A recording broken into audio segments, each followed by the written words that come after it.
안녕하세요. 오늘은 여러분이 보내주신 자료들 덕분에 슈베르트의 아주 유명한 곡이죠. 송어에 대해 좀 깊이 파헤쳐 보려고 합니다. 네, 반갑습니다. 그냥 밝고 경쾌하다 이렇게만 생각하기 쉬운데 파면 팔수록 숨겨진 이야기가 정말 많더라고요. 맞아요. 가곡송어부터 시작해서 그 유명한 피아노 오중주 송어, 또 시대적 배경, 심지어 이름 논쟁까지 오늘 할 얘기가 꽤 됩니다. 네, 좋습니다.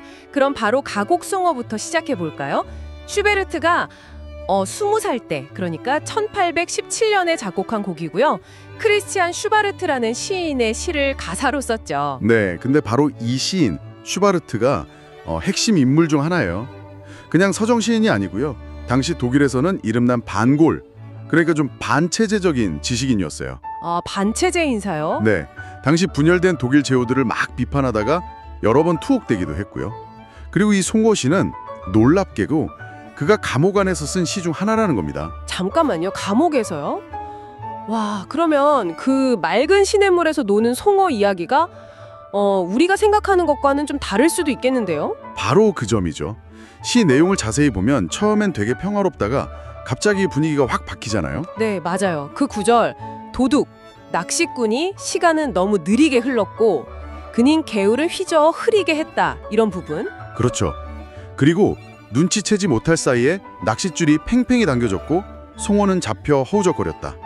마지막엔 나는 화가 끓어오르는 채 속임수에 넘어간 송어를 바라보았다. 아, 감옥에서 쓴 시라고 생각하니까 완전 다르게 들리네요.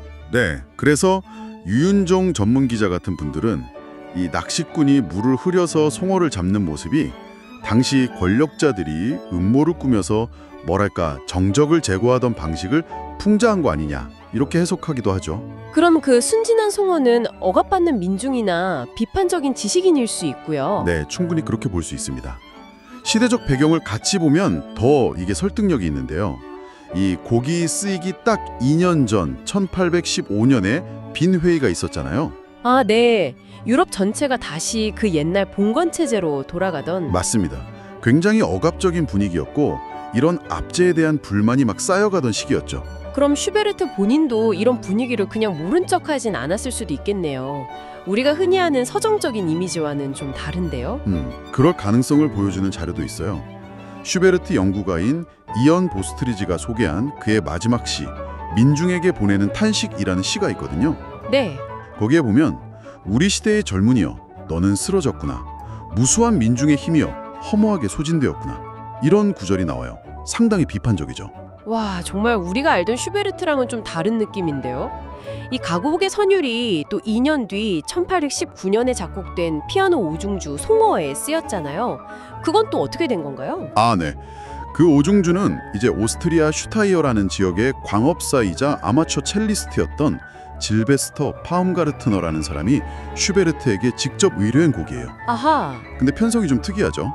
피아노, 바이올린, 비올라, 첼로 여기까지는 현악 사중주랑 비슷한데 거기에 더블 베이스가 추가돼요. 네, 맞아요. 그 낮은 저음이 인상적인데 근데 그 의뢰인이 송어 선율을 꼭 넣어달라고 했다면서요. 그것도 혹시... 네, 그것도 그냥 넘어갈 수 없는 부분이죠. 어쩌면 그 파움가르트너 역시 당시 체제에 좀 불만이 있었고 그 슈바르트 씨의 저항 정신에 공감해서 이 송어 선율을 통해 뭔가 은밀하게 표현하고 싶었던 건 아닐까 이런 추측도 가능합니다. 그럴듯하네요. 슈베르트가 원래 자기 가곡 선율을 기악곡에 인용하는 걸 즐겼었거든요. 죽음과 소녀, 현악 사중주처럼요. 이걸 자기 인용이라고 하는데 파움가르트너가 하필 송어를 콕 집어서 요청했고 또 그 오중주의 사악장이 바로 이 송어 가곡 선율을 주제로 한 변주곡이잖아요. 아, 그 유명한 변주곡 악장. 정말 듣고 보니 그냥 아름답기만 한 곡이 아니네요. 아, 그리고 참 한국에서는 이 곡 이름 가지고도 한참 시끄러웠었죠. 아, 네네. 숭어냐 송어냐 이것도 빼놓을 수 없는 이야기죠. 맞아요. 저도 어릴 때는 숭어로 배운 것 같은데. 네, 오랫동안 숭어로 잘못 알려졌었죠. 이게 일제강점기 때 일본에서 번역하면서 잘못된 거라는 주장이 제기되면서 논란이 좀 있었고요. 그래서 결국 바뀐 거죠? 네, 2007년부터는 교과서 같은 데서도 독일어 포렐레가 영어로 트라우트, 즉 성어이기 때문에 성어로 표기하고 있습니다. 그렇군요. 물론 시 가사에 묘사된 낚시 방법이 숭어 잡는 방식이랑 비슷하다 뭐 이런 의견도 있어서 약간의 논쟁은 남아있기도 해요. 그래서 아무 슈베르트 음악만이 진실을 알 거다 이런 재미있는 말도 나왔고요. 하하, 그렇군요. 정말 한 곡 안에 역사가 깊네요. 자, 그럼 오늘 이야기들을 쭉 종합해보면 우리가 그냥 밝고 명랑하다고만 생각했던 슈베르트의 총어가 사실은 작사의 슈바르트의 저항 정신, 또 억압적인 시대 분위기, 그리고 어쩌면 슈베르트 자신의 비판적인 시선까지 담겨 있을 수 있는 생각보다 훨씬 복잡하고 다층적인 작품이라는 거네요. 네, 맞습니다. 그 가곡의 선율은 또 유명한 오중주로 이어졌고 심지어 그 이름조차 한국에서는 번역 논쟁이라는 또 다른 역사를 갖게 되었고요. 네. 여기서 우리가 한번 생각해 볼 만한 질문이 있는 것 같아요.